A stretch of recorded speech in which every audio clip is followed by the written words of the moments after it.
Bonjour à tous et bienvenue sur ce nouveau webinaire du Club des experts qui est réalisé en collaboration avec l'Ordre des avocats du barreau de Bordeaux. Pour ceux qui nous rejoignent pour la première fois, je précise que vous pouvez poser des questions sur l'onglet questions-réponses en haut de votre écran et nous y répondrons après la présentation de notre invité. Aujourd'hui, nous avons le plaisir d'accueillir Maître Nicolas Weissenbacher, avocat au barreau de Bordeaux et cofondateur de la société Forward Avocat, cabinet d'avocats spécialisé en droit fiscal et ingénierie patrimoniale. Avec vous, nous allons parler du droit de faire et diffuser des images, notamment sur les réseaux sociaux. Maître Weissenbacher, je vous laisse la parole. Bonjour. Un petit rectificatif tout d'abord, j'en suis navré, on ne fait pas de la fiscalité et du droit patrimonial, ce sont des homonymes à Paris. Ah mince, pardon. Mais c'est pas grave. Nous, ce que nous faisons, c'est nous traitons des actifs immatériels, nous faisons de la propriété intellectuelle, mais également des contrats d'affaires que nous essayons de manier comme nous manions les actifs immatériels. Aujourd'hui, le parti pris qui a été le mien dans le cadre du sujet que vous nous proposez, c'est de l'aborder de la manière suivante. C'est du droit de faire et de diffuser des images, notamment sur les réseaux sociaux. Alors, pourquoi cette question? Parce qu'elle est tout simplement au cœur de notre quotidien. Cette interrogation, comment faire des images et les diffuser, laquelle, il y a encore une quinzaine d'années, relevait d'un débat d'initiés et de professionnels, aujourd'hui, elle nous concerne désormais tous, mineurs compris, dès lors que l'on est pourvu d'un smartphone, d'un accès à Internet, d'une application de messagerie, et où que l'on a l'usage des réseaux sociaux. Elle nous concerne tous, et elle nous concerne tous quotidiennement. Chaque jour, nous faisons des images et nous les diffusons. Et là où le contraste est absolument saisissant, pour ne pas dire vertigineux, c'est que ce qui est d'une simplicité biblique sur un plan technique, il est extrêmement facile aujourd'hui de faire des images et de les diffuser, notamment sur les réseaux sociaux, et par contre d'une extrême complexité sur un plan juridique et une véritable mine à risque juridique. Et cette grande complexité, cette somme de risques, c'est ce que nous allons essayer de vous faire appréhender ce matin en vulgarisant, autant que faire se peut, un certain nombre de sujets. Alors pourquoi un tel degré de complexité sur un plan juridique? Tout d'abord parce qu'une image, c'est ce que j'appelle un millefeuille de droit. Un véritable millefeuille de droit d'une grande complexité. Prenez cette image qui a été réalisée de Leicester Square à Londres. Si on prend la première strate du millefeuille, c'est le photographe, c'est l'œil du photographe, c'est celui qui prend le cliché, qui est derrière l'objectif, et lui sera titulaire des droits d'auteur, droits moraux, droits patrimoniaux, on en parlera tout à l'heure, du photographe. Ensuite, dans l'image telle qu'elle a été captée, vous allez trouver un certain nombre de personnes, certaines identifiables, d'autres non, et rentrera en compte le droit à l'image des dites personnes. Vous allez ensuite trouver un certain nombre de biens. Et là, les droits se dédoublent, si je puis dire. C'est-à-dire qu'il y a un droit à l'image que le propriétaire a sur son bien, et vous allez également trouver les droits d'auteur de l'architecte qui a créé la création architecturale en question. Et puis ensuite, vous avez sur cette image un certain nombre de marques dont le signe semi-figuratif a été capté, Burger King à droite, donc rentreront également dans l'équation les droits sur ces marques-là. Sur cette image, encore un niveau supplémentaire de complexité. Alors imaginons pour les besoins de la cause qu'il s'agit là d'une vidéo et que le guitariste que vous voyez à l'écran est en train d'interpréter une composition, alors de sa propre composition, de la composition d'un tiers d'ailleurs, et aux droits précédemment exposés vont se rajouter les droits d'auteur de l'auteur, de la chanson et puis de la partition qui est en train d'être interprétée, ainsi que les droits voisins de l'artiste-interprète sur son interprétation. Donc vous voyez que dans le cadre d'une vidéo, on va encore complexifier la chose, on va encore rajouter des strates, des niveaux de droits différents, et encore, je ne vous fais l'énumération que des principaux. Alors, ce qu'il faut avoir à l'esprit, c'est que, donc, je vous le disais, quotidiennement, vous captez, vous diffusez votre image. Vous captez, vous diffusez l'image de tiers, et des tiers captent et diffusent votre image. Dans ce millefeuille de droit, le premier d'entre eux, et auquel on va réserver la majeure partie de nos développements ce matin, c'est le droit à l'image des personnes. Le droit à l'image des personnes, c'est un droit autonome qui découle des dispositions de l'article 9 du Code civil. C'est ce qu'on appelle, nous, juristes, une création prétorienne, c'est-à-dire que c'est la jurisprudence qui a créé ce droit à l'image, à partir de l'article 9 du Code civil, donc, lequel dispose « Chacun a droit au respect de sa vie privée ». Le droit à l'image des personnes est donc un droit de la personnalité, et comme tout droit de la personnalité, il est inaliénable. La première question qu'il faut se poser avant de capter et surtout de diffuser une image qui reproduit l'image d'une personne, c'est de savoir si la personne nous a donné une autorisation. Première branche, vous voyez, avec l'alternative suivante, oui, non. Si la personne a donné son autorisation, forcément, le champ des possibles, le champ des problèmes se réduit considérablement. Par contre, attention, et alors là, je vais peut-être sauter quelques étapes, on reviendra dessus après, c'est toute la spécificité du droit à l'image à la française, si je puis dire, c'est que avoir une autorisation, c'est mieux, c'est même très bien, c'est fortement recommandé, ça n'est pas forcément indispensable, alors que dans d'autres matières, ça l'est.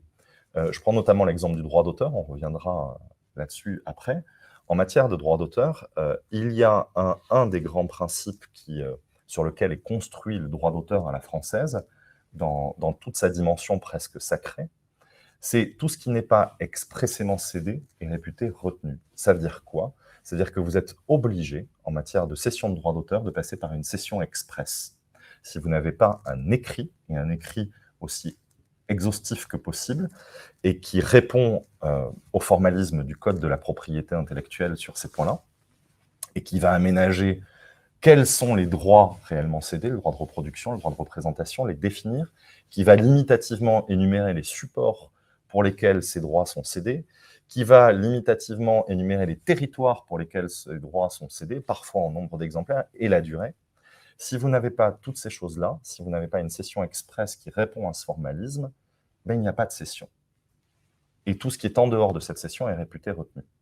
En matière de droit à l'image, c'est un peu plus souple. C'est beaucoup mieux d'avoir une autorisation, et d'avoir une autorisation qui sera construite comme on construit les cessions de droit d'auteur, c'est-à-dire en précisant quels sont ces fameux droits qui sont cédés, quels sont les supports pour lesquels ces droits sont cédés, quel est le territoire, quelle est la durée.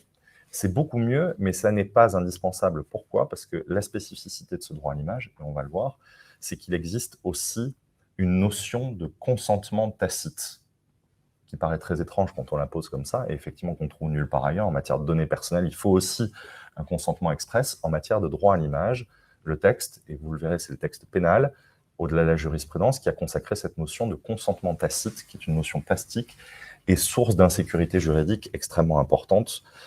Nous y reviendrons tout à l'heure. Donc le mieux, c'est d'avoir une autorisation express, comme je vous l'ai dit tout à l'heure, construite exactement comme on construit les cessions de droit d'auteur, c'est-à-dire de manière extrêmement ciselée, extrêmement précise. Je vous ai mis un exemple de ce à quoi peut ressembler une autorisation d'utilisation d'image. Vous voyez qu'on est extrêmement précis sur la nature des modes de diffusion, les modalités de ces modes de diffusion, les obligations des uns et des autres, et bien évidemment sur les conditions de rémunération éventuelles. Là où les choses deviennent intéressantes parce que complexes, c'est dans l'hypothèse où on n'a pas, et c'est l'hypothèse la plus fréquente, où on n'a pas obtenu une autorisation expresse de la personne dont l'image a été captée. Et là, la question qu'on va devoir se poser, parce qu'en fonction de la réponse qu'on va y apporter, les régimes juridiques seront complètement différents, c'est est-ce que la personne dont l'image a été captée est reconnaissable ou est-ce qu'elle ne l'est pas? Pourquoi? Parce que quand elle n'est pas reconnaissable, eh bien, on est quasiment libre, d'une liberté presque absolue, de diffuser cette image sur tout support possible et à toute fin, même publicitaire. C'est la raison pour laquelle, alors là, je vous ai mis deux exemples d'images, de photographies, que l'on trouve sur des banques d'images. Alors là, il se trouve que je les ai empruntées, vous voyez qu'elles sont marquées en filigrane Adobe Stock, donc la banque d'images d'Adobe. Pourquoi trouve-t-on ces images sur les banques d'images? Précisément parce que le sujet féminin dont l'image a été captée, ce sujet féminin, il n'est pas identifiable. Alors vous me direz, pourquoi ne trouve-t-on pas sur les banques d'images, et d'ailleurs vous en trouverez, des photographies reproduisant l'image de personnes qui sont identifiables? Alors il peut y en avoir, pour une raison bien simple. C'est que la banque d'images, dans la chaîne alimentaire, si je puis dire, de la production et de la diffusion de l'image, en amont, on a un photographe. Le photographe, quand il apporte son image, sa photographie à une banque d'images, il va céder les droits qui sont les siens sur cette image, ses droits patrimoniaux d'auteur en qualité de photographe, et puis surtout, il va garantir à la banque d'images de ce que la banque d'images peut ensuite l'exploiter librement. Et donc ça veut dire que notamment, il a obtenu l'autorisation express des sujets dont l'image serait captée au sein de ses photographies. Donc il garantit la banque d'images. Pour autant, la banque d'images n'a pas forcément envie de se retrouver dans une position délicate tous les jours où elle sera obligée, s'il y a une réclamation, une émotion quelconque, d'appeler en garantie son photographe. Et c'est la raison pour laquelle elle va privilégier, dans les apports qui lui sont faits d'images, de filtrer, souvent par le biais d'intelligence artificielle, uniquement des images sur lesquelles les personnes ne sont pas identifiables. Ce qu'il faut également avoir à l'esprit dans le fait d'être identifiable ou pas, puisque c'est un peu la clé de voûte de ce droit à l'image des personnes, c'est que il n'y a pas de présomption du fait que l'on soit identifiable. C'est-à-dire que lorsque vous avez une émotion parce qu'on a capté, qu'on a diffusé votre image et que vous vous estimez identifiable, ça ne suffit pas d'aller devant le juge et de dire « Monsieur le juge, regardez, je suis identifiable, il faut entrer en voie de condamnation ». Ça n'est pas suffisant, il n'y a pas une présomption de ce que l'on est identifiable. Il va falloir démontrer, il va falloir apporter la preuve de ce que l'on est identifiable. Et apporter cette preuve, ça n'est pas apporter la preuve de ce qu'on se reconnaît soi-même. On n'est pas dans l'affirmation péremptoire de ce qu'on serait identifiable. C'est apporter la preuve de ce que les tiers nous ont reconnu. Voilà comment cela fonctionne. Alors, quelques décisions qui mettent ça particulièrement en exergue. Alors, la première, elle concerne un détenu dans une maison d'arrêt qui apparaissait sur une photographie qui avait été publiée. Et voilà ce que la cour d'appel lui répond.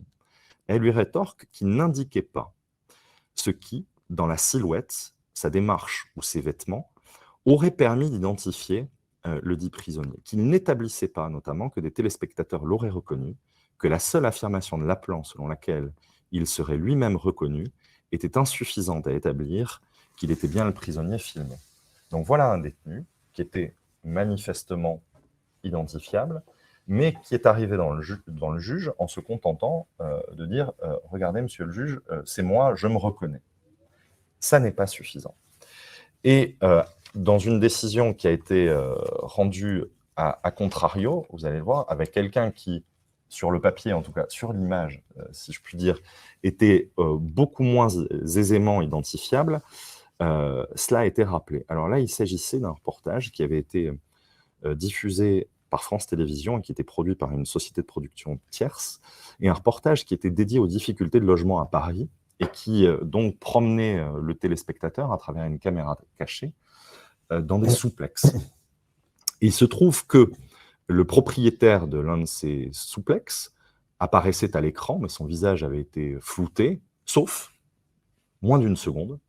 Moins d'une seconde à l'occasion de laquelle il se trouve à l'extrême gauche de l'image, et pas dans la pénombre, mais presque. Donc vraiment difficilement identifiable. Et pour autant, à l'occasion de l'action introduite par ce propriétaire d'un souplex, le tribunal de grande instance de Paris avait suivi son émotion et avait accédé à ses demandes au motif qu'il est exact que le demandeur apparaît à visage découvert dans le cadre du reportage litigieux, certes très brièvement, au sein d'une séquence longue durant laquelle son visage est flouté et sa voix anonymisée, mais de manière suffisante pour que ses proches le reconnaissent ainsi que le notaire chargé de la vente du bien en cause, comme ils en attestent. Comme ils en attestent. Donc vous voyez, s'il faut retenir un enseignement de ces deux décisions, c'est que si un jour vous avez une émotion résultant du fait qu'on ait pu capter et diffuser votre image et qu'il puisse y avoir une discussion sur le fait que vous soyez identifiable ou pas, faites faire des attestations de tiers qui diront que, à coup sûr, vous avez pu être identifié. La question pourrait se poser différemment si on est dans un cadre commercial ou si on ne l'est pas. En tout cas, on pourrait se poser la question différemment. Il se trouve que non. Et ça, la réponse nous a été donnée au terme d'une décision qui concernait, vous allez voir, un torero. Un torero dont l'image avait été captée en même temps que 3 banderillos. Tous étaient vus de dos, c'est extrêmement important. Ils étaient vus de dos et ils étaient en train de saluer le public dans les arènes de Nîmes. Cette photographie a été utilisée dans le cadre d'une campagne publicitaire quelques 10 ans plus tard pour des produits alimentaires, une brandade de morue en l'occurrence. Je ne vois pas très bien le rapport entre la brandade de morue et la tauromachie, mais peu importe. Et le torero en question s'est ému de cette captation et surtout de cette diffusion et de l'exploitation commerciale qui avait été faite de son image. Et à cette occasion-là, alors il a été débouté, ce pauvre torero, 2 fois, une fois par le tribunal de grande instance de Nîmes, une fois par la cour d'appel du même lieu. Et les motivations de l'arrêt sont particulièrement intéressantes, puisqu'on nous dit que les seules caractéristiques du personnage dans lequel l'appelant se reconnaît ne permettaient pas, plus de 11 années après les manifestations au cours de laquelle la photographie aurait été prise selon son affirmation, d'affirmer que l'appelant était bien le torero apparaissant sur la publicité en cause, alors que ses caractéristiques, cheveux bruns, taille et corpulence moyenne, costume bleu foncé et doré, sont communes à de très nombreux toreros. Bref, ce qu'on nous dit, c'est que rien ne ressemble plus à un torero qu'un torero. Il n'était pas aisément identifiable et peu important l'usage commercial qui a été fait de son image. Et même dans une manifestation publique? On va y venir. D'accord.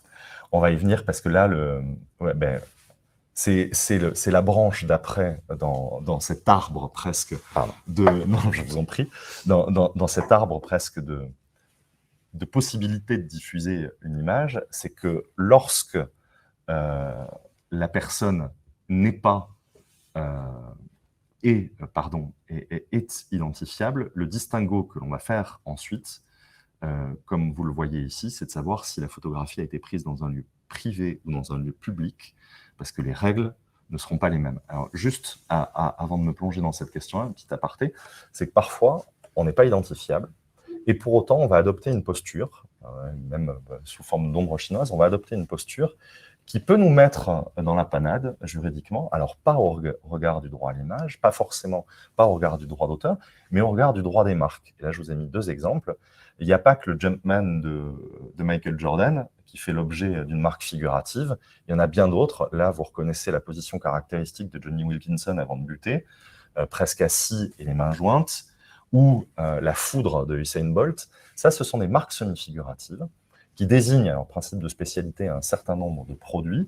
Mais donc, si vous venez à l'idée, par exemple, demain, de faire des vêtements dans lesquels vous adoptez la position de la foudre, quand bien même vous seriez potentiellement identifiable, vous seriez à la merci d'une action contrefaçon de marque diligentée par Usain Bolt. Voilà pour l'anecdote. Et j'en viens à la branche suivante du raisonnement. La personne est reconnaissable. Sommes-nous dans un lieu privé ou sommes-nous dans un lieu public? Lorsque nous sommes dans un lieu privé, il faut, comme je vous le disais tout à l'heure, en principe une autorisation, sauf ce fameux consentement tacite. Ce fameux consentement tacite qui fait extrêmement peur, qui est difficile à manier. Pourquoi? Parce que dans la plupart des cas, comment cela se passe? Vous avez conscience d'être photographié, vous ne faites rien pour l'empêcher, et pire encore, souvent, vous jouez d'une manière ou d'une autre avec le regard du photographe. Vous avez consenti à être photographié. Vous avez consenti à ce qu'on capte votre image. Mais vous n'avez pas forcément consenti à l'utilisation qui va en être faite. à la diffusion qui va en être faite. Et là, je ne pense même pas forcément à l'usage commercial. On n'est pas en train de se projeter dans une campagne publicitaire pour les brandades de morue, mais simplement votre super ami qui vous prend en photo à l'occasion d'une soirée très arrosée, vous avez consenti à ce qu'il vous prenne en photo, mais vous n'avez pas forcément consenti à ce que ça finisse sur les réseaux sociaux. Et c'est là que ce consentement tacite est extrêmement difficile à manier. Et il est également extrêmement difficile à appréhender au cours du temps, parce qu'on peut être d'accord à un instant T, et puis plus être d'accord du tout à l'instant T+1. Donc c'est une source de grande insécurité sur un plan juridique, et c'est une notion particulièrement plastique, ce consentement tacite, pour l'apprécier, tout compte. Et surtout, exactement comme la dimension identifiable tout à l'heure, il n'y a pas de... Alors, ce consentement tacite peut être présumé, mais on n'est pas du tout en présence de ce qu'on appelle en droit français une présomption irréfragable, on est en présence d'une présomption simple, et elle va être quand même, je ne dirais pas facile à combattre, mais il faudrait la rendre facile à combattre. Et dans ce cadre-là, on va mettre en place comme un faisceau, et tout compte, ou presque. Alors, je vous ai mis quelques critères qui n'ont pas du tout le mérite de l'exhaustivité, mais la connaissance qu'a le sujet du contexte dans lequel il a été pris, par exemple, notamment en raison de la profession qu'il exerce, c'est-à-dire que quand on est mannequin et qu'on vient et qu'on est rémunéré dans le cadre d'un shooting photo pour des robes de mariée, bon, ça va commencer à être difficile de s'émouvoir que ça finisse sur des 4x3. Parce qu'a priori, on est venu pour cela. Donc, ça compte. Le fait que le sujet ait lui-même fait usage de la photographie, ça compte, au moins pour le passé. Après, il peut dire qu'il n'est plus d'accord, mais ça compte. L'absence d'opposition formelle dans les échanges qui sont intervenus entre le photographe et le titulaire de l'image captée, ça compte encore. La nature même de l'activité à laquelle participe le sujet, ça compte là encore. Et enfin, la participation active du sujet aux prises de vue, enfin, et là encore, ça compte. Tout compte.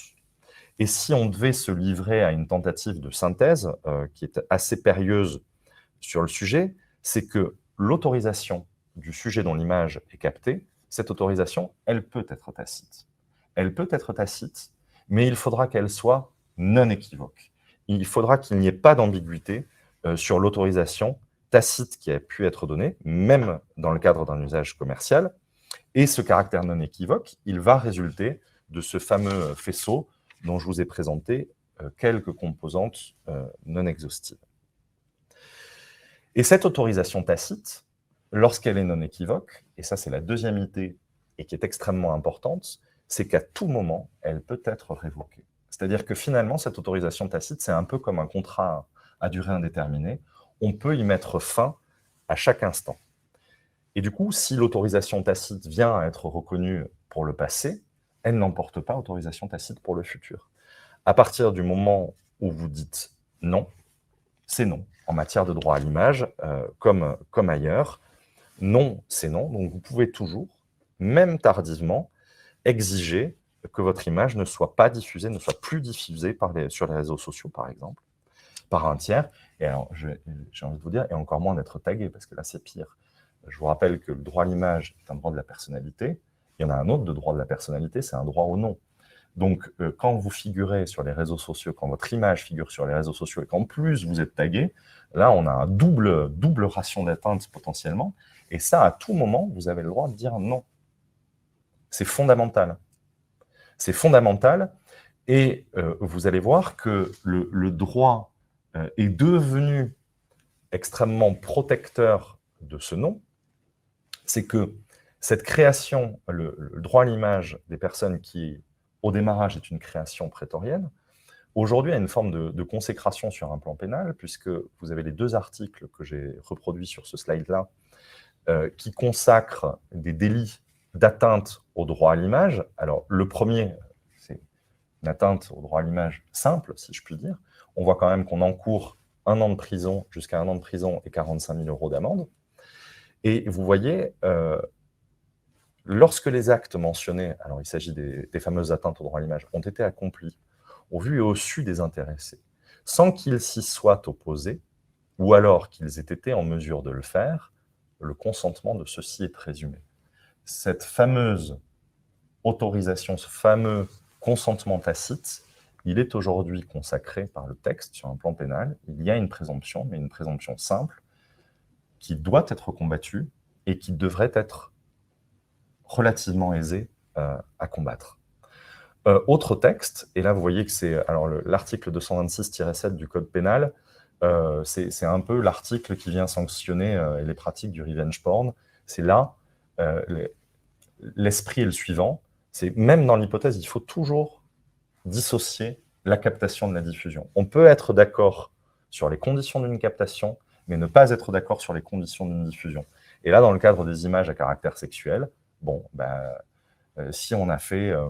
si on a laissé son image être appréhendée à l'occasion de pratiques sexuelles, très bien, on a le droit de le faire. Par contre, ça ne veut pas dire qu'on a autorisé leur diffusion. Et donc, diffuser ces images-là sans autorisation de la personne dont l'image a été captée, là, vous voyez qu'on passe au deuxième étage de la fusée, c'est plus 1 an, c'est 2 ans d'emprisonnement, et c'est 60 000 € d'amende. Donc voilà pour les textes qui, sur un plan pénal, sanctionnent les atteintes qui sont portées au droit à l'image. Est-ce qu'il y a des cas particuliers sur les acteurs, les hommes politiques? Moi, j'ai pris une photo hier d'un homme politique qui faisait, par exemple, une inauguration d'Unitech. A priori, je risque rien à diffuser. Alors, dans ce cas, non. Relativement peu de choses. Et on va y venir aussi. Pourquoi? Parce que, il s'agit d'une personne publique. Ce n'est pas la même chose qu'une personne lambda. Et vous avez pris cette photographie-là dans un lieu a priori... privé? Alors, semi-privé, oui. Semi-privé, presque public. Et dans le cadre d'un événement, et ce que vous faites, et j'imagine que l'utilisation que vous en avez faite ou vous envisagez de faire, elle s'inscrit dans ce qu'on va appeler le droit à l'information. Voilà. Et donc ça, c'est un grand principe qui peut venir contrecarrer et l'emporter sur une forme de toute-puissance du droit à l'image. C'est ce qu'on appelle des conflits de normes, et on va y venir en abordant deux essentiellement. Juste avant cela, deuxième branche très rapidement de l'alternative, les règles ne seront pas les mêmes si l'image a été captée dans un lieu public. Alors, première branche, il va falloir se demander si la photographie porte atteinte à la dignité humaine. Alors là, clairement, on aura une atteinte. Si ce n'est pas le cas, c'est là qu'on va se demander si la personne est célèbre ou si elle est anonyme. Pourquoi? Parce que justement, dans l'arbitrage de ces fameux conflits de normes, et la transition est parfaite, dans l'arbitrage entre ces grands principes du droit, on ne va pas avoir la même appréhension de ces arbitrages selon que l'on a affaire à une personne privée ou à une personne privée, à une personne lambda ou à une personne célèbre. Alors parfois, ce sera pire, parfois ce sera mieux. Là, je me place sous l'angle de celui qui a capté l'image et qui l'a diffusée sans autorisation express. Alors, sans rentrer dans le détail, premier affrontement, donc premier conflit de normes entre ces grands principes, le droit à l'image d'un côté, et puis une liberté fondamentale, une liberté publique, qui est la liberté d'expression, notamment artistique. La liberté artistique, c'est une sous-composante de la liberté d'expression. Et on viendra ensuite à celui relatif au droit à l'information, qui lui résulte de la liberté de la presse. Avec un arrêt de la Cour d'appel de Paris, qui est l'arrêt fondateur en la matière. Vous voyez, la photographie centrale est la couverture d'un ouvrage, Perdre la tête, un ouvrage d'œuvre photographique qui est l'œuvre de Jean-Marie Bagnier. Alors Jean-Marie Bagnier est photographe, également romancier à ses heures perdues et que beaucoup connaissent comme le Jean-Marie Bagnier de l'affaire Bettencourt. Il avait fait éditer un ouvrage, une compilation de photographies qu'il avait prises de Parisiens et de gueules parisiennes, si je puis dire, dans une démarche artistique qui est fort bien résumée par son éditeur au moment de la parution du dit ouvrage, lequel disait « Travailleurs de rue aux allures de guerriers mythologiques, promeneurs, passants, couples, solitaires, ils ont vécu des histoires et des épreuves que nous ne pouvons que deviner, qui laissent sur leur visage, dans leur démarche, leur apparence, les traces d'un chemin toujours visible qui nous touche. » Voilà quelle était la démarche artistique de Jean-Marie Bagnier. Et au milieu de ces gueules parisiennes se trouve, vous le voyez sur la gauche, la captation de l'image d'une ressortissante du 16e arrondissement de Paris, téléphone à l'oreille, café et laisse de petits chiens à la main, laquelle s'est émue de la situation et a entamé une véritable croisade judiciaire qui visait non seulement à être indemnisée de son préjudice, mais aussi à ce que l'intégralité des ouvrages qui avaient déjà été vendus et dans lesquels son image se trouvait soit rapatriée, détruite et qui soient réédités sans elle. Et là où le raisonnement, et je pense que son raisonnement a été autant sanctionné dans son contenu que dans son principe, était absolument odieux, c'est qu'elle disait l'ouvrage La perdre la tête, c'est la cour des miracles, moi j'ai rien à faire là-dedans, je vaux mieux que ça. Voilà. Absolument détestable. Et ça n'a pas loupé, elle a été sanctionnée tant par, en première instance que par la cour. Et vous voyez les motivations de l'arrêt en question. Ce qui est extrêmement intéressant, c'est que ce qu'on valide, c'est la démarche artistique de l'artiste. Dès lors, autrement, c'est la fin de la photographie de rue et c'est la fin de plein de choses. Si la seule chose qui pourrait venir contrecarrer une démarche artistique qui est intelligible, ce serait qu'on porte atteinte à la dignité de la personne en question. Là, je suis navré, mais de la répertorier, de l'inventorier dans un ouvrage consacré aux Parisiens, dans leur grande diversité, ce n'était pas porter atteinte à sa dignité que de la mettre à côté, alors il n'y a pas là, mais du portrait des boueurs, etc. Voilà. Alors, il pu dire que c'était une image un peu stéréotype de la bourgeoise du 16e, qui dégradait son image personnelle, qu'elle s'y reconnaissait caricaturale, oui, tout à fait. Elle aurait pu le tourner comme ça, elle ne l'a pas fait. Mais même dans cette hypothèse-là, je pense qu'elle n'aurait pas eu gain de cause. Donc voilà pour ce qu'est l'arrêt fondateur. Deuxième conflit de normes qui donc vous intéresse au premier plan, celui qui oppose le droit à l'image à la liberté de la presse et ce qui en découle, notamment le droit à l'information. Petit exemple, également riche d'enseignements, sur la désormais ancienne escapade de notre ex-président de la République au petit matin en scooter. Closer s'était fait tomber sur les doigts. Pourquoi ?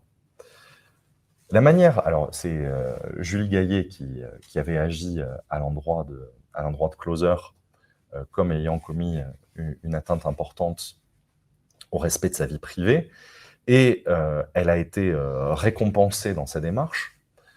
Pourquoi ? Parce que, alors, forcément, Closer s'est réfugié derrière le droit à l'information, et en posant la chose de la manière suivante, a dit non, mais notre article, c'est un article qui touche à la sécurité nationale. Ce que nous avons voulu révéler à cette occasion-là, c'est qu'il y avait une véritable question qui se posait relative à la sécurité du président qui se déplace tout seul ou presque en scooter au petit matin. Et ça, c'est pas normal.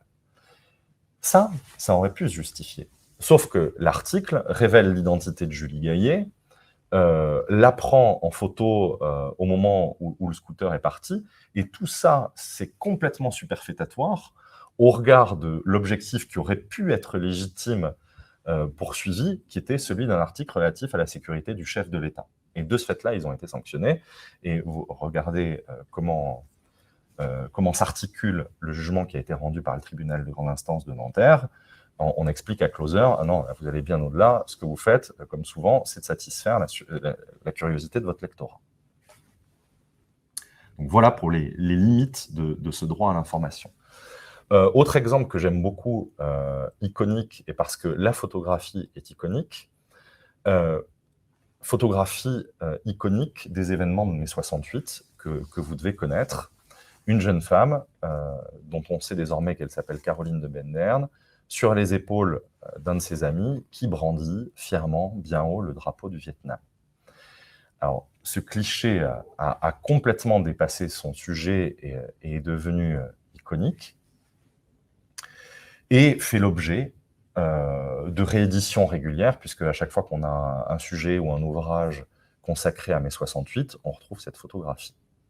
Et donc, bien des années après, elle a agi à l'endroit du titulaire des droits patrimoniaux d'auteur attachés à cette photographie, une agence de presse qui est l'agence Gamma, et en expliquant la chose suivante, en faisant le récit de son histoire terrible, Elle dit, cette photographie, c'est le drame de ma vie, parce qu'il ne vous échappera pas que je suis de fibre aristocratique, que du fait de cette photographie, je suis devenu quelque part, bien malgré moi, une égérie des événements de mai 68. J'ai donc été assimilé par ma famille comme à une icône rouge, et j'ai été déshérité de ce fait. Voilà ce qu'elle a expliqué. Et j'en ai donc souffert d'un préjudice considérable. Eh bien, ce raisonnement-là n'a pas été entendu, tant en première instance qu'en appel. Et ce qu'on a expliqué à cette dame, c'est que à partir du moment où, là, elle a accepté, non seulement elle a pris part aux événements, donc elle a pris part à des événements historiques. Alors c'est toujours compliqué de savoir à l'instant T qu'on est en train de prendre part à des événements qui vont s'inscrire dans l'histoire. Certes, mais on peut un peu s'y attendre. Mais l'attitude qu'elle a eue à l'occasion de ces événements, c'est pas celle d'un manifestant lambda. Elle s'est mise dans cette posture de Marianne presque de la Révolution. Et donc, cette posture égérique qu'elle a adoptée, elle a pris un certain nombre de risques, dont celui de faire partie de l'histoire. Et dès lors qu'elle fait partie de l'histoire, elle est quelque part dépossédée de son droit à l'image, en tout cas tel qu'il a été capté à cette occasion-là. Et même parce que vous disiez que le consentement tacite s'était abandonné du moment où on faisait l'expression qu'on voulait arrêter, qu'il soit. Donc là, si elle dit stop, arrêtons d'utiliser cette image, est-ce que pour le futur? Oui. Alors, pour le futur, ça pourra continuer, et Gamma Press peut continuer à exploiter cette photographie. Pourquoi? Parce que là, on n'est pas sur le terrain du consentement tacite. On est sur le terrain du droit à l'information et de la liberté de la presse. Et donc sur une liberté fondamentale qui triomphe sur le droit à l'image. Et donc là, il n'est plus question de consentement, tacite ou pas. Ok. Voilà. C'est très clair. Alors très rapidement, et je vais un peu accélérer, autrement on y sera encore après le déjeuner. On a parlé du droit à l'image des personnes. Très rapidement, le droit à l'image des biens, parce qu'il y a un droit à l'image sur les biens dont sont titulaires les propriétaires des biens. Alors, avec une difficulté supplémentaire, c'est que ces biens-là peuvent faire l'objet de droits d'auteur attachés à l'œuvre architecturale. Et je vais en venir tout de suite à un exemple qui sera particulièrement parlant. Si vous regardez bien ces trois photographies de la Tour Eiffel, seule celle de gauche est extraite d'une banque d'images, logotée Adobe Stock, les deux autres ne le sont pas. Pourquoi? Alors, je vais vous donner la réponse, on va pas jouer au jeu du chat et la souris bien longtemps. Pourquoi? Parce qu'à gauche, comme vous pouvez le remarquer, la Tour Eiffel n'est pas illuminée. Donc, ce qu'on a ici, on a les droits d'auteur du photographe qui les a apportés à la banque d'images, jusque-là, pas de difficulté. On a le droit à l'image du propriétaire de la Tour Eiffel sur son bien. Alors, pour la petite histoire, c'est un consortium dans lequel la mairie de Paris est majoritaire et elle n'a pas de difficulté à ce que l'image de la Tour Eiffel soit exploitée. Et puis, on a surtout les droits d'auteur de l'architecte, de Gustave Eiffel, sur son œuvre architecturale. Gustave Eiffel est mort depuis plus de 70 ans, donc ces droits patrimoniaux d'auteur sont aujourd'hui dans ce qu'on appelle le domaine public. Et donc, on est libre de les exploiter. Raison pour laquelle la Tour Eiffel, de jour, il n'y a pas d'atteinte potentielle aux droits patrimoniaux d'auteur de l'architecte sur son œuvre architecturale. Mais ce n'est pas le cas lorsque la Tour Eiffel est illuminée. Pourquoi? Parce que là, on a un second niveau de droit d'auteur. On a un architecte des Lumières qui est intervenu sur la Tour Eiffel. Alors là, on rentre dans des choses un petit peu complexes parce qu'on est en présence de ce qu'on appelle une œuvre composite, ou œuvre dérivée, c'est-à-dire qu'à partir d'une œuvre première, l'œuvre architecturale de Gustave Eiffel, est venue se greffer une œuvre seconde, celle de l'architecte des Lumières, sans la contribution, évidemment, il n'est plus là, de l'auteur de l'œuvre première de Gustave Eiffel. Et donc, on a des droits d'auteur sur cette œuvre d'architecture des Lumières autonome, et des droits qui ne sont pas tombés dans le domaine public, puisque précisément, ces architectes des Lumières-là ne sont pas morts, et encore moins depuis 70 ans. Raison pour laquelle les fameuses intelligences artificielles dont je vous parlais tout à l'heure dans les banques d'images, qui servent à trier le bon grain de livret et à voir ce que l'on prend ou ce que l'on ne prend pas, excluent systématiquement les photographies de la Tour Eiffel prises de nuit. Alors, s'agissant du droit du propriétaire d'un bien, du droit à l'image du propriétaire d'un bien sur son bien, le seul garde-fou là-dedans, c'est que ça ne lui cause pas un trouble anormal. En dehors de cette hypothèse-là, il ne pourra pas s'émouvoir de ce que l'image de son bien a été captée. Donc, trouble anormal, ça peut être tout et n'importe quoi. Mais c'est quand même relativement difficile à caractériser. Par exemple, si sur le générique d'une série chinoise apparaît votre bâtisse provençale parce que l'intrigue se déroule en Provence, et que du coup, du jour au lendemain, vous voyez arriver quotidiennement des hordes et des quarts de touristes chinois qui viennent se prendre en photo devant votre façade, là, ça peut commencer à constituer un trouble anormal. Mais en dehors de ces hypothèses-là, l'appréhension de l'image d'un bien est relativement permise. Alors, quid des photos de panorama? Ça, on est dans une situation un peu presque insulaire en France. Pourquoi? Parce qu'on avait un début d'harmonisation de la règle au sein de l'Union européenne, avec une directive qui était pourtant claire sur le sujet et dont l'esprit était que les photos de panorama soient libres, qu'il y ait une liberté de panorama. En France, on a, à l'occasion de la loi qui a interprété cette directive et de la codification dans le Code de la propriété intellectuelle, on est venu injecter la réserve suivante, c'est sauf usage commercial. Donc aujourd'hui, quand on se prend en photographie devant la skyline new-yorkaise, il n'y aura évidemment pas de difficulté pour un usage privé et pour un certain nombre d'usages. Par contre, si on a vocation à en faire un usage commercial, eh ben, on ne sera pas dans la liberté de panorama pleine et entière et on va avoir un certain nombre de discussions qui vont se poser. Et du coup, on peut se poser la question de savoir si, lorsqu'un photographe appréhende, donc, le sujet de la photographie, c'est la skyline new-yorkaise, et que l'originalité de la photographie n'est pas incroyable de prime abord, si le photographe en question a le droit de faire ça ou pas. On peut se poser la question. Troisième niveau dans le millefeuille de droit, extrêmement rapidement, les droits d'auteur du photographe. Alors, avec une spécificité française que l'on ne retrouve pas dans la logique anglo-saxonne du copyright. Le copyright, ça fonctionne un peu comme les droits de propriété industrielle chez nous, c'est-à-dire qu'on a un dépôt qui est acquisitif de droits. Il faut déposer, il faut faire enregistrer des droits pour être titulaire de droits. Le droit d'auteur à la française, c'est formidable, les droits naissent du seul fait de la création. Vous griffonnez quelque chose sur un bout de feuille, et peu importe que ce soit joli ou pas, le mérite est complètement inopérant là-dedans, vous serez titulaire des droits d'auteur attachés à ce gribouillis. Dès l'esquisse, on a des droits d'auteur, du seul fait de la création. Et ces droits, alors on en parle au pluriel, pourquoi? Parce qu'ils se dédoublent, on a les droits moraux, les droits patrimoniaux.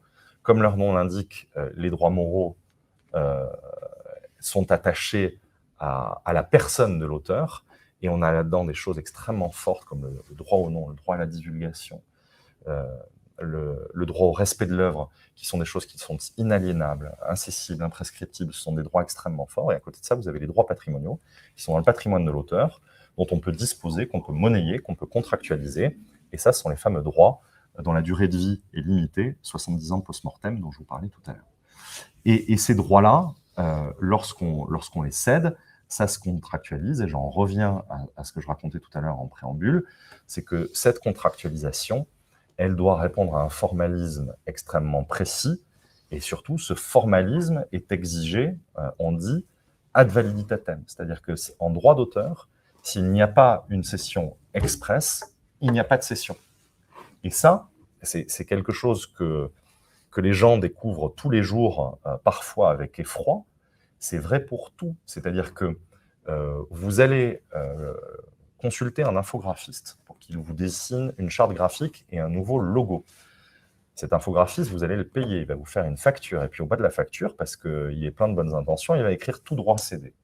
Ça ne vaut absolument rien. S'il n'y a pas une cession expresse de ces droits patrimoniaux d'auteur à votre profit, ça veut dire que derrière, vous allez exploiter un signe semi-figuratif qui parfois va devenir votre marque, qui est potentiellement contrefaisant à l'endroit des droits d'auteur de l'infographiste en question. Donc ça vaut pour les prestataires tiers, ça vaut aussi en interne, ça vaut aussi avec les salariés. C'est-à-dire que Vous avez beau être chef de style dans une grande maison de style, être payé pour ça, c'est votre mission. Si votre employeur n'a pas pris le soin d'opérer la cession à son profit de vos droits patrimoniaux d'auteur attachés à l'ensemble de vos créations, ben, l'employeur sera contrefacteur à l'endroit de son salarié. Et le jour où il se fâchera avec son salarié, le principal problème qu'il aura, ce n'est pas le contentieux prud'homal à venir, c'est l'action en contrefaçon devant le tribunal judiciaire territorialement compétent. Voilà. Donc le droit d'auteur, c'est quelque chose qui a été conçu il y a 3 siècles maintenant, à un moment où l'auteur mourait de pauvreté dans sa chambre de bonne, et on a voulu consacrer un véritable ordre public de protection au profit de cet auteur, on a voulu le protéger. Et aujourd'hui, ben, tout ce qu'on appelle les arts appliqués sont régis par ce droit d'auteur, et avec une logique qui n'est pas du tout celle de nos pratiques économiques actuelles. C'est extrêmement périlleux, c'est extrêmement dangereux, en tout cas pour les gens qui font réaliser des créations par des tiers, par des salariés.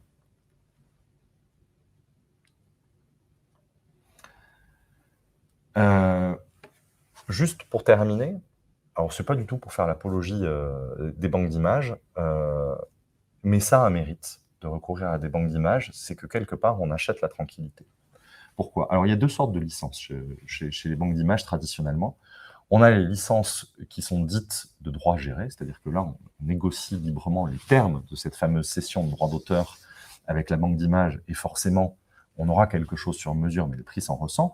Mais généralement, on a des licences qui sont dites libres de droit. Alors moi, je déteste cette expression. Pourquoi? Parce que ça n'existe pas. Rien n'est libre de droit. Il y a toujours des droits, alors parfois des droits qui sont tombés dans le domaine public, quand il s'agit de droits patrimoniaux d'auteur pour lesquels l'auteur est mort depuis plus de 70 ans, mais il y a toujours des droits.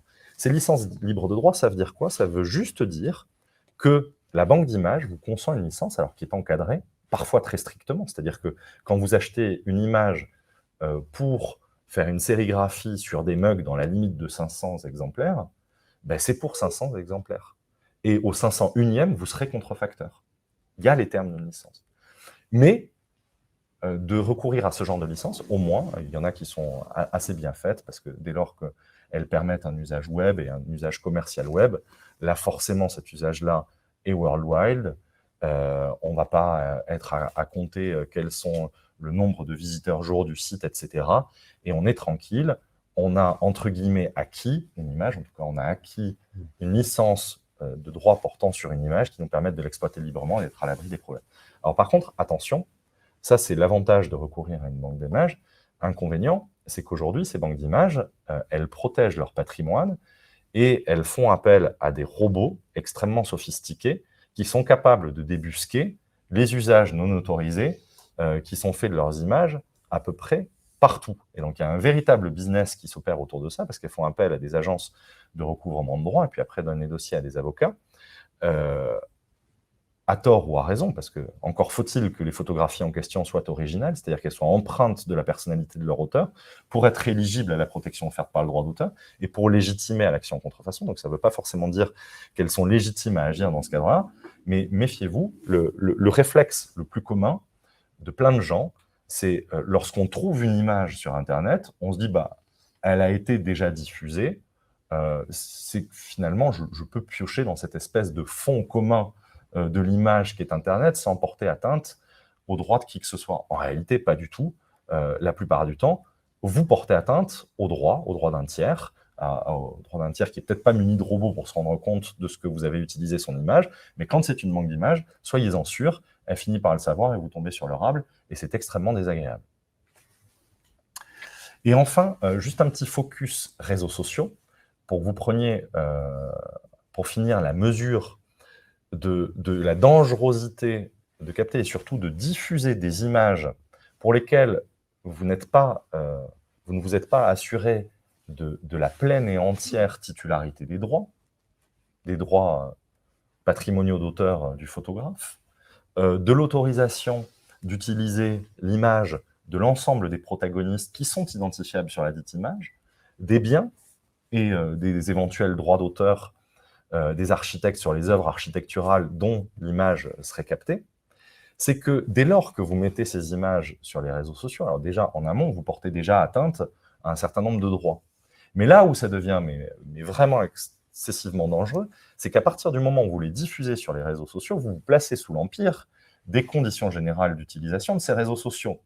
Et ces conditions générales d'utilisation de ces réseaux sociaux, qui sont en général éditées par des plateformes américaines sous l'empire du droit californien, elles sont catastrophiques en ce qu'ils se réservent eux-mêmes les droits de ce que vous diffusez sur les dites plateformes. C'est-à-dire que vous leur concédez à minima une licence d'utilisation sur tout ce que vous mettez en ligne sur ces plateformes en question, sur ces réseaux sociaux. Or, ce que vous êtes en train de faire la plupart du temps, c'est que vous êtes en train de donner des droits à un tiers, la plateforme, l'éditeur des réseaux sociaux, dont vous ne disposez vous-même même pas.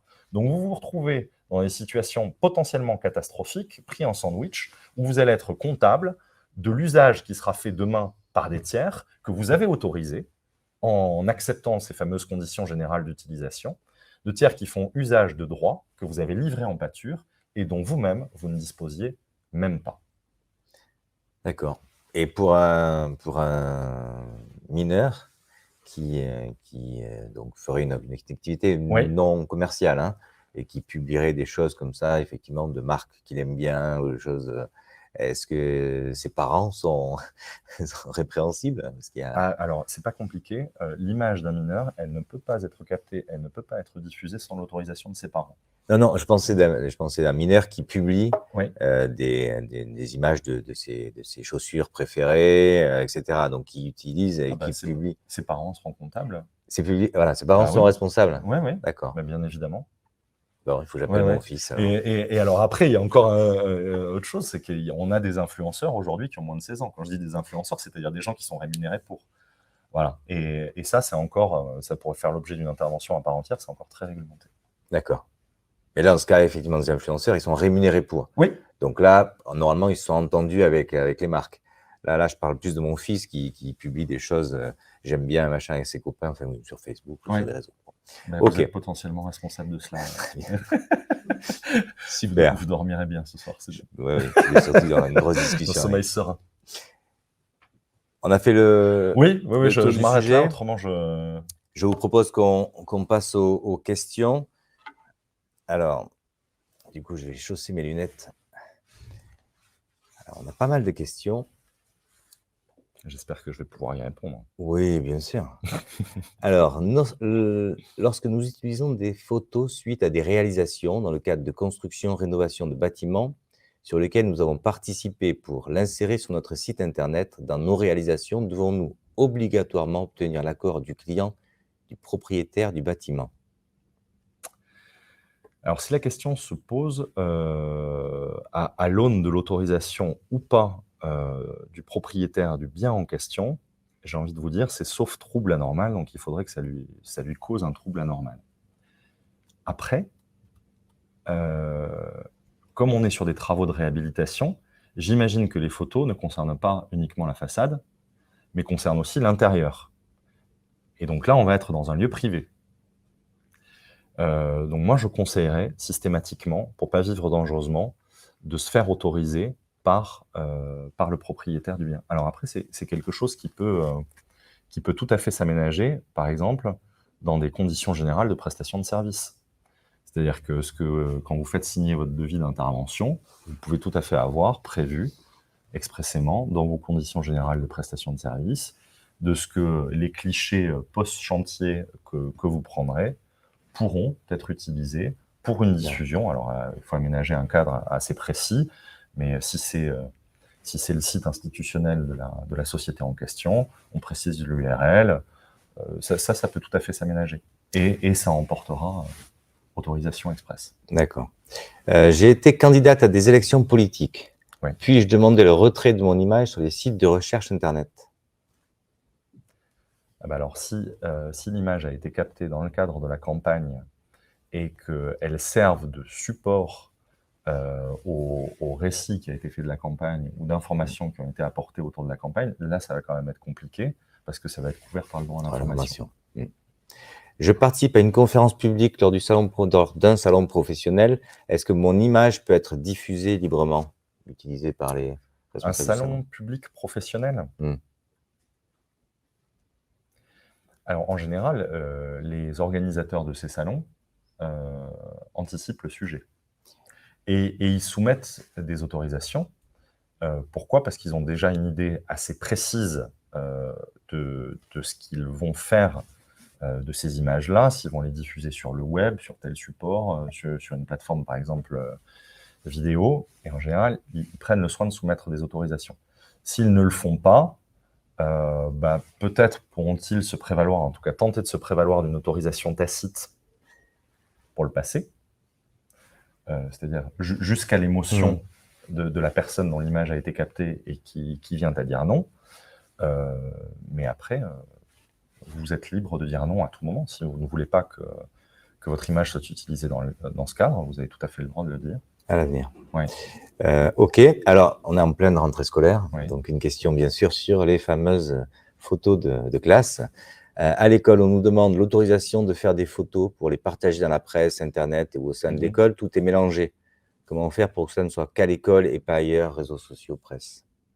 Ça, vous pouvez tout à fait biffer l'autorisation, l'espèce d'autorisation Générale. type qu'on vous donne, et en rayant un certain nombre de supports, et en précisant que vous êtes d'accord pour que l'image de votre enfant ne soit diffusée que dans ces cadres-là, limitativement énumérés. Et c'est votre droit, c'est votre droit premier. Une petite question technique. Est-ce qu'un texte dans une image est-il un écrit ou est-ce que c'est une image? Parce que si c'est un tag, c'est une image. J'ai envie de dire pourquoi. Parce que finalement, peu importe. C'est-à-dire que ce texte-là, il peut être original, il peut être empreint de la personnalité de son auteur et il peut être couvert de manière autonome par la protection offerte par le droit d'auteur, ou pris comme un élément d'une image et couvert par le droit d'auteur, pris dans son ensemble. Mais dans un cas comme dans l'autre, c'est quelque chose qui est susceptible de faire l'objet de droit d'auteur. Comme une image. Oui, tout à fait. Alors, l'autorisation d'une personne peut-elle être verbale? Est-ce qu'on peut donner son droit? Oui.